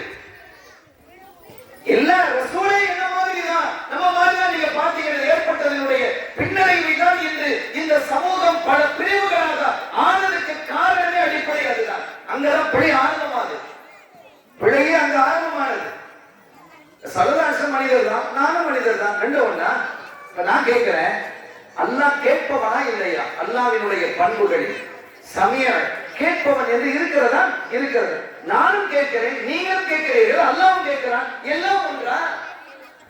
எப்படி எல்லாம் ஒன்று இல்லையோ நமக்குள்ளேயே வித்தியாசம் இருக்குது. கேட்கிற கேள்வி இல்லை. எனக்கு இங்கிருந்து கேட்டாங்க விளங்குது, சில பேருக்கு அங்கிருந்து பேசினாலும் விளங்கிடும். பூனக்காது அப்படிமா இங்க உள்ளதை எடுத்து போர்டு எழுதியிருக்கும், இவ்வளவு பெரிய தண்டியா இருக்கும், வாசிப்பேன், இன்னும் கொஞ்சம் கண்டா எனக்கு தெரியாது, இதை விட சின்ன எழுத்து நோத்து வாசிப்பார். எல்லா பார்வைகளும் ஒன்று அல்ல. அல்லாவும் பார்க்கிறவன், நானும் பார்க்கிறவன், அதனால ரெண்டு ஒண்ணுன்னு சொல்ல முடியுமா? எப்படி அது பிழையோ அப்படி நீங்க சமன்படுத்தி பார்த்ததால் ஏற்பட்டதனுடைய பாதகம் தான் இந்த சமூகம் பிளவுபட்டதற்கான அடிப்படை காரணம். அது அதிலிருந்து சகோதரர்கள் வெளிவர வேண்டும் என்று நான் பணியோடு கேட்டுக் கொள்கிறேன். கண்மணி நாயகத்தை அப்படி பார்க்காதீங்க, இந்த சமூகத்துக்கு அப்படி படிச்சு கொடுக்காதீங்க. எல்லாத்தையும் விட என்ன நேசிக்க நான் சொல்ல முடியுமா? ஸல்லல்லாஹு சொல்றாங்க, அல்லாஹ் சொல்றான், உயிரை விட உங்களை நேசியப்பா அப்படின்னு அல்லாஹ்வே சொல்றான். அப்படின்னா அது என்ன கேட்டகரி என்று நாம் பார்க்க வேண்டுமா இல்லையா? ஒரு கட்டத்தில் உமர் ரலியல்லாஹு தஆலா அன்ஹு சஹாபிகளோட உட்கார்ந்து பேசிட்டு இருக்கிறாங்க. ஷைத்தானுடைய பேச்சு வருது. வரும்போது உமர் ரலியல்லாஹு அன்ஹு சொல்றாங்க, ஒரு முறை ஷைத்தான் ஒரு பாதையில் நடந்து வந்தான். எதிரிலே ஒரு நபித்தோழர் நடந்து வந்தார். இரண்டு பேரும் சந்தித்துக் கொண்டார்கள். சண்டை வந்தது. யாருக்கும்? ஷைத்தானுக்கும் அந்த நபித்தோழருக்கும். இருவருக்கும் இடையே அடிப்படை வந்து அந்த நபித்தோழர் ஷைத்தானை கீழே வீழ்த்தி அவரை குத்து என்று குத்தினார் என்று ஒரு செய்தியை சொல்றாங்க. அப்ப அங்கிருந்த ஒரு சாபி சொல்றாங்க, உமரே அது உங்களை தவிர வேறு யாரா இருக்க முடியும் அப்படின்னா. உமர் ரலியல்லாஹு சிரிச்சுக்கிட்டே அமைதியாயிட்டாங்க. அவங்கதான் ஒரு ஷைத்தான் அவனை உமரை நெருங்க முடியாது. ரலியல்லாஹு தஆலா ஃபஜ்ஜன் ஆகர், இன்னொரு வழியாக உமர் வரக்கூடிய வழியிலே ரலியல்லாஹு தஆலா ஷைத்தான் வர முடியாது, ஓடிடும். அடிபட்டுட்டான்ல, அடிச்சு நொறுக்கிடுவாங்க. அப்படிப்பட்ட அந்த கேட்டகரியில வைத்து உமர் ரலியல்லாஹு தஆலா பார்க்கணும். இப்ப என்ன சொல்றாங்க, அதோட பேரண்ட்ஸையும் சேர்த்துக்கலாம், அப்படிதான் பார்க்கணும். சாதாரண ஒரு தந்தையாக நீங்க பார்க்க கூடாது. இந்த மாதிரி பார்த்து பார்த்து பார்த்து தான் அவனும் ஒரு மனுஷன், நானும் மனுஷன், உமர்தானே தப்பு வராதா, உதுமான் தப்பு வராதா, ரலியல்லாஹு என்ன பேச்சு இது? எவ்வளவு அசிங்கமானது அது! இந்த சமூகத்தை அசிங்கப்படுத்துவது. அவர்கள் யாரு தெரியுமா? அவர்கள் யாரு தெரியுமா? அல்லாஹுவால் இந்த உலகத்திலேயே பொருந்திக் கொள்ளப்பட்டவர்கள். ரலியல்லாஹு அன்ஹு என்கிறார். சொர்க்கத்தை விட உயர்வானது அல்லாஹ்வின் பொருத்தம். இந்த பொருத்தம் சுவனம், அந்த சுவனம் உண்டு என்பதை இந்த பூரணத்திலேயே அல்லாஹ் அவர்களுக்கு அறிவிக்கிறார். என்னுடைய பொருத்தத்திற்கு ஆளானவர்கள், அந்த பொருத்தத்துக்கு அல்லாஹ்வுடைய பொருத்தத்துக்கு ஆளானவர்களை எப்படி நாம கையாளணும்? அவர் தப்பு பண்ண மாட்டாரா? இப்படி பேசுறீங்களா நீங்க? அல்லாஹ்வுக்கு கோபம் வராது? என் பொருத்தத்துக்கு ஆளானவர்களை நீங்கள் எப்படி விமர்சிக்கிறீர்கள்? எவ்வளவு பேசலாம். நான் அந்த துறைக்கு நான் போகல, அந்த விவாத நிலைக்கு நான் போகல. ஆனா நீங்க புரிஞ்சுக்கிறோம், நம்ம பிள்ளைகளை சரியான முறையில் வழிநடத்த வேண்டும். எனக்கு தந்த தலைப்பு குழந்தைகளை, சிறுவர்களை, இளைஞர்களை டார்கெட் பண்ணுவதுதான். டார்கெட் பண்ணுவது என்று சொன்னால் அவர்களை சத்தியத்தின் வழியிலே, நபி அன்பிலே அவர்களை கிடைக்க வைப்பது. அல்லாஹ் அந்த அன்பை நம்முடைய இளைஞரில் நிறைவாக தருவானாக. அவருடைய குடும்ப அன்பை, அவர்களுடைய அன்பை நிறைவாக தருவானாக. குர்ஆன் ஓதுவதை ஆசையை நம்முடைய இளைஞரில் நிறைவாக தருவானாக. உமர் ரலியல்லாஹு தஆலா வந்து சொன்னாங்க, யார சொல்லலாம், என் மகன் கல்யாணம் முடிச்சிட்டாரு, என் மருமகன் அந்த பொண்ணை எனக்கு பிடிக்கல, எனக்கு பிடிக்கல. சும்மா பிடிக்கலன்னு சொல்லுவாங்களா யாராவது? நம்ம வீட்டுல இருக்க மாமியார் மருமகன் சண்டை மாதிரியாது. எதுக்கு சண்டை வருதுன்னு பாருங்க. சின்ன சின்ன விஷயங்களுக்கெல்லாம் சண்டை வந்துடும். அது பொருந்தி போகக்கூடிய மனப்பான்மையிலே. ஆனால் உமர் ரலியல்லாஹு தஆலா அவர்களுடைய நாவிலே அல்லாஹ் பேசுகிறான் என்று சொன்ன நபிகள் ஸல்லல்லாஹு அலைஹி வஸல்லம் வாக்கை நீங்கள் கவனத்தில் வைத்துக் கொண்டு நீங்கள் இந்த ஹதீஸை அணுகணும். ஒரு ஹதீஸை அணுகுவதற்கு ஒரு உசூல் இருக்கிறது, ஒரு பார்வை இருக்கிறது, ஒரு வழி இருக்கிறது. அந்த வழியின் வழியாகத்தான் நீங்கள் அந்த ஹதீஸை அணுக வேண்டும். உங்க பார்வையில அணுகக்கூடாது. இதுதான் பிரச்சனை. பிரச்சனை எங்க வருதுன்னா, நான் நினைக்கிற மாதிரி அது பார்க்கிறது அப்படின்னா அது பிழை. ஹதீஸ பார்க்கிறதுக்கு ஒரு கோப் இருக்கு. பகல்லையும் நட்சத்திரங்கள் உண்டு, உண்டுல்ல? இந்த கோப் மூலமா பார்த்தா அது தெரியும் இல்ல? இருக்கு. அந்த வெளிச்சத்துல அது தெரியாது. அப்ப நட்சத்திரங்களை பார்ப்பதற்கு ஒரு கோப் இருக்கிறது மாதிரி ஹதீஸை பார்க்கக்கூடிய கோப்பு தான் உசூல். இந்த உசூலை உடைத்து விட்டால் இந்த இஸ்லாமே உடைஞ்சு போயிடும். உசூலை உடைச்சிட்டா இஸ்லாமே உடைஞ்சிடும். அந்த உசூலினுடைய அடிப்படையில் தான் ஹதீஸை, ஆயாத்துக்களை நீங்கள் அணுகுவது எப்படி என்பதை அருள்நபி ஸல்லல்லாஹு அலைஹி வஸல்லம் அவர்கள் நமக்கு கற்றுத் தந்தாங்க. அந்த உசூலை தான் செம்மைப்படுத்தினார்கள் நம்முடைய இமாம்களாகிய பெருமக்கள். இப்ப நீங்க வாங்க, உமர் ரலியல்லாஹு தஆலா சொல்லிட்டு போன பிறகு அவங்க மகனார அழைக்கிறாங்க, அப்துல்லா இப்னு உமர். அவங்களை குறித்து ஸல்லல்லாஹு அலைஹி வஸல்லம் அவர்கள் சொல்வார்கள், அப்துல்லா ரொம்ப நல்ல பிள்ளை. ஹதீஸ்கள்ல வருது, அப்துல்லா சாலிஹானவர். ஸல்லல்லாஹு அலைஹி வஸல்லம் ரொம்ப பிரியமானவங்க, ரொம்ப அருமையான பெரிய அறிவாளி, ஆற்றல் மிகுந்தவர்கள். பல ஹதீஸ்களை அறிவித்த அறிவிப்பாளர்களுடைய பட்டியல்களில் முன்னணியில் இருப்பவர்களில் அப்துல்லா இப்னு உமர் ரலியல்லாஹு தஆலாவுடைய பெயரும் இருக்கு. அவ்வளவு பெரிய அறிவாளி, கண்மணி நாயகத்தின் மீது அதிக பிரியம் கொண்டவர்கள். அவங்க சொன்னாங்க, அப்துல்லா, உங்க மனைவியை உங்க அத்தாக்கு பிடிக்க இல்லை, உங்க மனைவி உங்க அத்தாக்கு பிடிக்க இல்லை, நீங்க என்ன செஞ்சுங்க, விட்டுருங்க, விடுவிச்சிருங்கன்ட்டான். மனைவியை விடுவிச்சிருங்க அப்படின்ட்டான். யார சொல்லலாம், என் அத்தாக்கு பிடிக்காவிட்டால் என்ன, எனக்கு பிடித்திருக்கிறது என்ற கேள்வி அவர்கள் எழுப்பவில்லை. இதுதான் மார்க்கம், புரியணும். ரசூலை நீங்க அப்படி நேசிக்கணுங்கிறான் அல்லாஹ். ஸல்லல்லாஹு அலைஹி சொல்லிட்டாங்க, நீங்க அவங்க சொன்னா கேளு, அவ்வளவுதான், கேட்கிறோம் அப்படின்னு சொல்லிட்டாங்க. இப்ப பாருங்க, அவங்க உடனே என்ன செஞ்சாங்க, விவாதத்தை செஞ்சுட்டாங்க, யோஸ் பண்ணிட்டாங்க. இதான் ஹதீஸ், இதான் வரலாறு. அப்ப எனக்கு பிடிக்குதுங்கிறது, இப்ப இதை எதற்காக நான் சொல்ல வர்றேன், இந்த தந்தை சில தவறுகள் பண்ணலாம், அந்த தந்தை மாதிரி ஊரை நீங்க பார்க்க கூடாது. ரலியல்லாஹு தஆலா இங்க சொல்ல வந்ததினுடைய அடிப்படை நோக்கம், ஃபண்டமெண்டல் என்னன்னா, உங்களுடைய பெற்றோரை அந்த அளவுக்கு நீங்க நேசிக்கணும், அதையும் தாண்டி என்னை நேசிக்கணும், அதையும் தாண்டி என்ன நேசிக்கணும். ஒரு சஹாபி கல்யாணம் கட்டிட்டாங்க, ஒரு சஹாபி கல்யாணம் முடிச்சிட்டாங்க. கொஞ்ச நாள் இருக்கும், ஒரு வயது முதிர்ந்த பெண்மணி வர்றாங்க, வயது முதிர்ந்த பெண்மணி வர்றாங்க, வந்து அவரை பார்க்க வர்றாங்க, அந்த சஹாபியை பார்க்க வர்றாங்க. தம்பி நல்லா இருக்கேன், அவனுக்கு கல்யாணம் முடிஞ்சிச்சாமே, நான் அதை கேள்விப்பட்டு தான் உன்னை பார்க்க வந்தேன் அப்படின்னு சொல்றாங்க. அந்த தாய், அந்த பெண்மணி யாருன்னா, சின்ன வயசுல அந்த தாய்க்கு, அந்த பெண்ணிட்ட இவர் பால் குடிச்சிருக்கிறார். அரபகத்துல நம்ம ஊர் மாதிரி ஒரு சிச்சுவேஷன் அங்க இருக்க, நீங்க பாத்தீங்கன்னா அந்த பிள்ளை ஒவ்வொரு கால சூழலும் வேறுபடுகிறது, ஒவ்வொரு கலாச்சாரமும் வேறுபடுகிறது. ஸல்லல்லாஹு அலைஹி வஸல்லம் அவர்கள் எல்லாவற்றையும் உள்வாங்கிக் கொண்டு செய்திகளை தந்தவர்கள், புரிந்துக்கணும். எனவே அந்த காலகட்டத்தில் என்னன்னா, பெரும்பாலானவர்கள் குழந்தையை பெற்றெடுத்துட்டா கிராமத்திலே இருக்கக்கூடியவர்கிட்ட பால் குடிக்க கொடுத்துருவாங்க. பிள்ளைய பால் குடி தாயார் இப்பவும் இருக்கு, ஆனா ரொம்ப ரொம்ப ரொம்ப குறைவு இல்லையா? இப்பதான் நமக்கு குட்டிப்பால் வந்துருச்சு, எல்லாம் மாட்டுப்பாலும் ஆட்டுப்பால் தான் இருக்கு. மாட்டுப்பால் தான் இருக்கு, ஆவினா அது இருக்கு. தாய்ப்பால் தான் இப்ப குறைஞ்சி போயிடுச்சு. தாய்ப்பால் கொடுத்தால் அழகு குறைஞ்சவன்னு சொல்றாங்க. இது ஒரு முட்டாள்தனமான வாதம். இது உங்கள் பிள்ளைக்கு முழு ஆரோக்கியம் தாய்ப்பால் நல்லா வச்சிருக்கிறோம். நோய் எதிர்ப்பு சக்தி அதிகமாக இருக்கக்கூடியது தாய்ப்பால். எனவே தாய்ப்பால் ரொம்ப முக்கியமானது. அந்த காலத்துல ஏன் இந்த நகரத்திலே இருக்கக்கூடியவர்கள் கிராமத்திலே இருக்கக்கூடிய பிள்ளைகள், பெரும்பாலும் மக்காவாசிகள் என்ன செய்வாங்கன்னா, குழந்தைகளே எனக்கு கொடுத்தாங்க. ரசூல் ஸல்லல்லாஹு அலைஹி வஸல்லம் அவங்களே கொடுக்கப்பட்டவங்க தானே. அலிமாமையார் தான் அவங்களுக்கு பால் கொடுத்தாங்க. அவங்க ஒரு கிராமத்தில் இருந்தவங்க, சாய்ந்தபுரம் அந்த இடத்துக்கு நான் போயிருக்கிறேன். எவ்வளவு தூரம் இருக்கு தாய்க்கு போற வழியில, தாய்க்கு ஒரு வழி பிரிஞ்சு போகணும், அவ்வளவு தூரத்தில் இருக்கு கிராமம், சின்ன குக்கி கிராமம். மக்காவை பொறுத்தவரை அங்கே நிறைய வாகனங்கள், ஒட்டகம், குதிரை, கோவில் கழுதை, இதெல்லாம் நிறைய பேர் வந்துட்டே இருப்பாங்க. தூசி பறந்துகிட்டே இருக்கும். ஒண்ணு.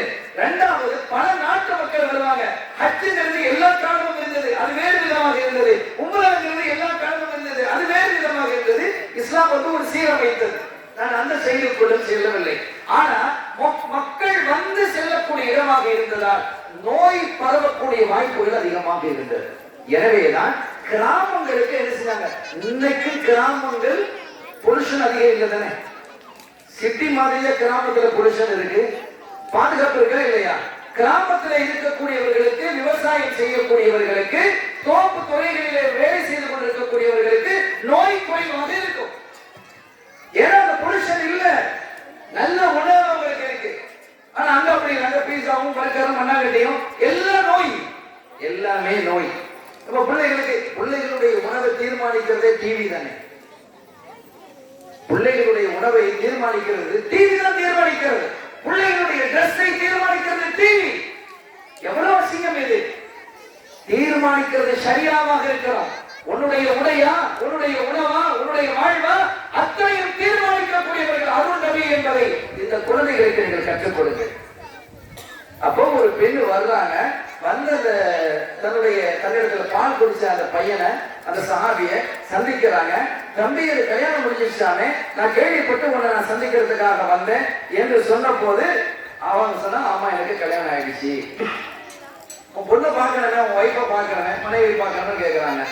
அந்த மனைவியில கூப்பிடுறாங்க, அவங்க வந்தாங்க. இவளா உன் மனைவி? ஆமா. என்ன? அந்த பெண் அப்படியே திரைச்சிட்டாங்க. இந்த பெண் உன்னுடைய மனைவியா? ஆமா. என்ன ஆச்சு? இல்லப்பா, வேற ஒண்ணும் இல்ல, பிள்ளை பத்தி ஒரு குறையும் இல்ல. உனக்கு நான் பால் தந்த மாதிரி இந்த பிள்ளைக்கு நான் பால் கொடுத்தேன். சகோதரி ஆயிட்டாங்க, பால் குடி சகோதரி. கல்யாணம் முடிக்க முடியாது சரியத்துல, ஆனா தெரியாது. இவங்க ரெண்டு பேரும் ஒரு பால் குடிச்சாங்கிறது தெரியாது. இப்ப பெரிய குழப்பமா போச்சு. இவருக்கு தெரியும், எனக்கு பால் தந்திருக்காங்க செய்திகள், அந்த பெண்ணுக்கு தெரியல. இவங்க பால் தந்திருக்க, எனக்கு பால் கொடுத்தாங்க, அந்த பெண்ணுக்கு தெரியல. இவருக்கு தெரியுது, அவருடைய தாய்மார்கள் சொல்லி இருப்பாங்க. இப்ப பெரிய குழப்பம் வந்து போயிடுச்சேன், என்ன செய்யறதுன்னு தெரியல. நேராக ஸல்லல்லாஹு அலைஹி வஸல்லம் அவர்கள் அந்த தோழர் வர்றார். யார சொல்லலாம், இப்படி ஒரு பெண்ணு வந்தாங்க. வந்த போது என்னுடைய மனைவி அவங்க பார்த்தாங்க. பார்த்துட்டு சொன்னாங்க, உங்க ரெண்டு பேருக்குமே நான் பால் தந்திருக்கிறேனே அப்படின்னு சொன்னாங்க. இப்ப அப்படி சொன்னா அதுக்கு என்ன செய்யணும்? ஷரியத்துல சாட்சி கொண்டு வரணும். 4 சாட்சிகள், பெண்களாக இருந்தால், ஆண்களாக இருந்தால் 2 சாட்சிகள் கொண்டு வரும், ஷாஹிது. அப்படி எந்த சாட்சியும் இருக்கா? இல்லை. அந்த பெண் மட்டும் சொல்வதுதான் இருக்கிறது. ஸல்லல்லாஹு அலைஹி வஸல்லம் சொன்னார்கள், இருந்தாலும் ஒரு பேச்சு வந்துட்டப்பா, பேச்சு வந்துருச்சு இல்ல அப்படின்னு சொல்றாங்க. அப்ப ஸல்லல்லாஹு அலைஹி வஸல்லம் தெரியும், சாட்சியை கொண்டுதான் ஒன்றை தீர்மானிக்கும் என்பது அவருடைய கட்டளை. இங்க சாட்சி இல்லைன்னா தொடர்ந்து வாழ முடியும். ஆனால் இதில் இருக்கக்கூடிய யதார்த்தம் என்ன என்பதை அவர்கள் விளங்கி இருக்கிறார்கள் என்பதை நாம புரிஞ்சுக்கிறோம். அவங்க சொன்னாங்க, ஆனா ஒரு பொறுப்படையர் சொன்னாங்க, தம்பி என்னதான் இருந்தாலும் ஒரு பேச்சு வந்துருச்சா இல்லையா அப்படின்னு சொன்னதுதான் அந்த வாழ்க்கையை அவர்கள் நிறுத்தி விட்டார்கள். அந்த பெண்ணோட வாழலாம் அவங்க அனுப்பிட்டாங்க. அந்த பெண் அதை சம்மதித்துக் கொண்டார். அப்படி சம்மதிக்கக்கூடிய பண்பு பக்குவம் அந்த சஹாபிகளுக்கு இருந்ததால் தான் அல்லாஹ் நான் அவர்களை பொருந்திக் கொண்டேன் என்கிறார். அல்லாஹ்வுடைய பொருத்தம் நமக்கு வேணுமா இல்லையா? அந்த பொருத்தத்திற்கான வழி என்ன? கண்மணி நாயகம் சொன்னதை அப்படியே நம்முடைய வாழ்க்கையில் கொண்டு வருவதுதான். அருமையான பெருமக்களே, எனக்கான உரையினுடைய நிறைவு நேரம் நெருங்கி வருகிறது. தல்ஹத் இப்னுல் பரா ஒரு சஹாபி, சின்ன வயசு சஹாபி. அது சிறுவர் என்று சொல்வதா அல்லது இளைஞர் என்று சொல்வா, அந்த அதுக்கு மத்தியில் உள்ளதுன்னு வச்சுக்கோங்களேன். ஒரு 14-15 வயசுக்குள்ள அவர் ஒரு முறை ஸல்லல்லாஹு அலைஹி வஸல்லம் அவர்களை சந்திக்க வர்றாங்க. அப்படி வந்து சொன்னாங்க, முர்லி பிமா அஹ்பப்தா, நாயகமே உங்களுக்கு என்ன பிரியமோ அதை எனக்கு ஏவுங்க, எனக்கு கட்டளையிடுங்க. நீங்க அதாவது என்ன அர்த்தம்? நீங்க அது அரபியுடைய வார்த்தை, அப்படி தமிழ் பேருக்கு சொல்லி இருக்கிறேன். அதனுடைய கருத்து என்னன்னா, நீங்க ஏதாவது சொல்லணும், நான் செய்யணும். நீங்க ஏதாவது சொல்லணும், அதை நான் செய்யணும். நீங்க எனக்கு ஏதாவது கட்டளையிடுங்க, செய்யற நாயகமே. எதை சொன்னாலும் தலஹா, எதை சொன்னாலும் நீங்க செய்வீங்களா? செய்வேன் நாயகமே. எதை சொன்னாலுமோ அவன் எதை சொன்னாலும் செய்வேன். ஒக்குத்துல் அபாக்க, போய் உங்க அத்தாவை வெட்டிடு அப்படின்னா. ஒக்குத்துல் அபாக்க, உங்க அத்தாவை வெட்டிடு அப்படிங்கிறான். இதை பார்க்கணும். என்ன நான் ஏற்கனவே சொல்லிட்டேன், ஒவ்வொரு ஹதீஸையும் பார்ப்பதற்கான ஒரு பார்வை இருக்கிறது என்று. அந்த பார்வை என்னங்கிறதையும் சொல்லுவேன் இன்ஷா அல்லாஹ். ஒக்குத்துல் அபாக்க. இப்போ நாயகமே, நீங்க விரும்பினதை சொல்லுங்க, நான் செய்யறேன் அப்படின்னு எனக்கு ஒரு ஆசை. உங்க மேல அவ்வளவு பெரிய எனக்கு, நீங்க சொல்லி நான் செஞ்சேன்னு எனக்கு இருக்கணும், அது ஒரு ஆசை. அதுக்காக நீங்க அத்தாவை போய் சொல்ல சொல்றீங்களே, அவர் என்ன தப்பு பண்ணாரு, என்ன வம்பு பண்ணாரு, அப்படி அவர் கொல்லப்படுவதன் அளவுக்கு, கொலை செய்யப்படும் அளவிற்கு அவர் செய்த குற்றம் என்ன என்று எதுவுமே அந்த பிள்ளை கேட்டுட்டு இருக்குல்ல. உடனே புறப்பட்டு வேகமா ஓடுனார். நெல்லு தல்ஹா சொல்லலான்னு சொல்றாங்க. நெல் தல்ஹா எங்க போறீங்கன்னு கேட்டாங்க. எங்க அத்தாவை கொள்றதுக்கு அப்படிங்கிறான். எங்க அத்தாவை கொள்றதுக்கு அப்படிங்கிறான். அந்த பிள்ளை சொல்லுது. சொன்னாங்க, குடும்ப உறவுகளை பிரிப்பதற்கோ யாரையும் கொள்ளுவதற்கோ நான் அனுப்பப்படல, வாங்க உட்காருங்க. ஏன் அதை சொல்லி காட்டாங்க சொல்லலாம் அப்படி செய்ய சொன்னாங்க? நாளைக்கு வரக்கூடிய இந்த உம்மத், இந்த சமூகம், என் தோழர்கள் நான் எதை சொன்னாலும் செய்வார்கள் என்பதை வலியுறுத்தி காட்டுவதற்காக, ஒரு சாதாரண மனிதர் அல்ல என்பதை தெரிவதற்காக. எப்படி வேணாலும் சொல்லை. என்ன ஆச்சரியம் உங்களுக்கு தெரியுமா? ஹிட்லர் அவன் கப்பல்ல உட்கார்ந்து இருக்கிற உலகத்துல ஹிட்லரினுடைய ராணுவம் மாதிரி ஒரு கட்டுப்பாடு ராணுவம் இல்லைன்னு ஒரு பெயர் இருக்கு. அந்த ராணுவம் ஹிட்லரை அப்படி நேசிக்கும் என்று ஒரு பெயர் இருக்கு. அவர் நடுக்கடல இருக்கிறாரு, கப்பல்ல அவரை சந்திப்பதற்கு ரிப்போர்ட்டர் ஒருத்தர் வர்றார். ஒரு வாய்ப்பு கொடுத்து அவருக்கு பெர்மிஷன் கொடுத்து அவர் சந்திக்க வர்றார். கப்பல், அந்த திமிங்கலங்கள் சுறாமீன்கள் அதிகம் இருக்கக்கூடிய ஏரியா, அது அவருக்கு ஒரு இன்ட்ரெஸ்ட் போல. அந்த கப்பல்ல இருக்கிறார். அப்ப ஒரு ரிப்போர்ட்டர் சந்திக்க வர்றார். வந்து டைம் கொடுக்கப்பட்டிருக்குது. ஹிட்லரோட உட்கார்ந்து பேசுறார். உங்கள் ராணுவத்தினர் உங்கள் மீது அவ்வளவு பிரியம் கொண்டவர்களாமே, உங்கள் மீது அவ்வளவு உயிரை வச்சிருக்கிறாங்களாமே, நீங்க எதை சொன்னாலும் உடனே செய்வாங்களாமே. ஆமா செய்வாங்க. உங்களுக்கு சந்தேகமா? உங்களுக்கு சந்தேகமா? அதை நான் நிரூபிச்சு காட்டுட்டேன். எங்கே வா அப்படின்னு கூப்பிடுற. ஹிட்லர் அழைக்கிற ஒரு வீரனை சுத்தி வர கப்பலுடைய பார்டர்ஸ்ல நிறைய வீரர்கள் நின்றுக்கிறாங்க. இவருக்கு பாதுகாப்பாக ஒரு வீரனை கூப்பிடுறாரு, வா இங்கே அப்படின்னு கூப்பிட்டு ஓடி வந்தான். சார் அப்படின்னு கேட்டான். போய் கடலை குதிச்சிரு அப்படின்னா. குதிச்சா மையத்து தான். ஏன்னா சுறாமீன்கள் அங்க அதிகம், தப்ப முடியாது, சிதச்சிடும், சின்ன பின்னமாக்கிடும். போய் கடல்ல குதி அப்படிங்கிற. ஏன் எதுக்குன்னு கேள்வி கேட்கலாம். ஓடி போய் குதிச்சுட்டான், செத்துட்டான். நிறுவனம் அப்படியே திகைச்சிட்ட. ரிப்போர்ட்டர் திகைச்சு நிக்கிற. என்ன உங்களுக்கு நம்பிக்கை இல்லையா? இந்த பக்கத்துல ஒருத்தர் போட்டாங்க, வா அங்கே அப்படின்னு வந்தான். சார் அப்படின்னா, போய் கடலை குதிடா அப்படின்னா, ஓடுனா போய் கடலை குதிச்சான், செத்துட்டான். இவருக்கு ரொம்ப திகைப்பா போச்சு. என்ன இன்னும் நிரூபிக்கவா, இவங்க எல்லாத்தையும் கொண்டுருவான் போல இருக்கு. மூணாவது கூப்பிட்டான், வா அப்படின்னா, அவன் வந்தான். சார் அப்படின்னா, போய் குதிரா கடலை அப்படின்னா, ஓடுனா ரிப்போர்ட்டர் இருந்து பின்னால ஓடி அவன் கீழே விழும்போது அவன் முழுதுல இருக்கக்கூடிய சட்டையை ஒரு அப்பை பிடிச்சி இழுத்துட்ட. உனக்கு பைத்தியமானா? அவர் சொன்னாங்க, நீ கடலை குதிக்கிற ரிப்போர்ட்டர் இல்ல இருக்கு, அங்க கடல் கடைசி வந்துட்டா ஓடி போய் பிடிச்சு இழுக்கிற. அவர் சொன்னாரு அப்படிங்கிறதுக்காக நீ விழுறியே, என்ன உனக்கு பைத்தியமா இருக்கு? என்ன தப்பு பண்ண நீ உயிரை விடுறதுக்கு? உயிரை விடுறியப்பா, என்ன தப்பு பண்ணிட்ட நீ? அந்த அளவுக்கு அவர் மேல தெரியுமா அப்படின்னு கேட்கும் போது அவன் சொன்ன பதில் தான் நம்ம யோசிக்க வைக்கிறது. சார், நான் விழுந்தா செத்து போயிடுவேன். ஏன் சார் என்ன குதிக்க சொல்றீங்க அப்படின்னு கேட்டாலும் செத்து போயிடுவேன். வேற என்ன இருக்கு? அதுக்கு இது பெட்டர். இன்னும் சொல்ல போனா இவங்கிட்ட நான் வேலை செய்யறதை விட நான் செத்து போறது மேல் அப்படிங்கிறான். இந்த ஒரு செய்தி நீங்க வச்சுக்கிட்டு இந்த தல்ஹத்துல் பராவை நீங்க பாருங்க. தல்ஹத்துல் பரா நீங்க பாருங்க. உங்க அத்தாவை கொல்லுங்க ஓடுறாங்க. எங்கே ஓடுகிறாங்க? என் அத்தாவை கொள்வதற்குங்கிறார். அப்துல்லா இப்னு உபை இப்னு சலூல். இந்த செய்தி நான் அப்படி பாஸ் பண்ணி வச்சிருக்கிறேன். இந்த தல்ஹா ரலியல்லாஹு தஆலா, அப்துல்லா இப்னு உபை இப்னு சலூல் மதீனால முனாஃபிக்குகளுடைய லீடர், ஆகப்பெரிய கஷ்டம் கொடுத்தவர் ஸல்லல்லாஹு அலைஹி வஸல்லம். பெரிய பம்ப ஒரு செய்தி வருது, அவனை கொல்றதுக்கு ரசூல் உத்தரவு கொடுத்துட்டாங்க அப்படின்னு ஒரு ரூமர், ஒரு நியூஸ் வருது. அந்த ரூமர் தான் இது. அவங்க மகனாருடைய காதுல விழுது. யாரு? அவருடைய மகன், அந்த முனாஃபிக் நயவஞ்சகர் ஸல்லல்லாஹு அலைஹி வஸல்லம் அவர்களை டிஸ்டர்ப் பண்ணிக்கிட்டே இருப்பான்.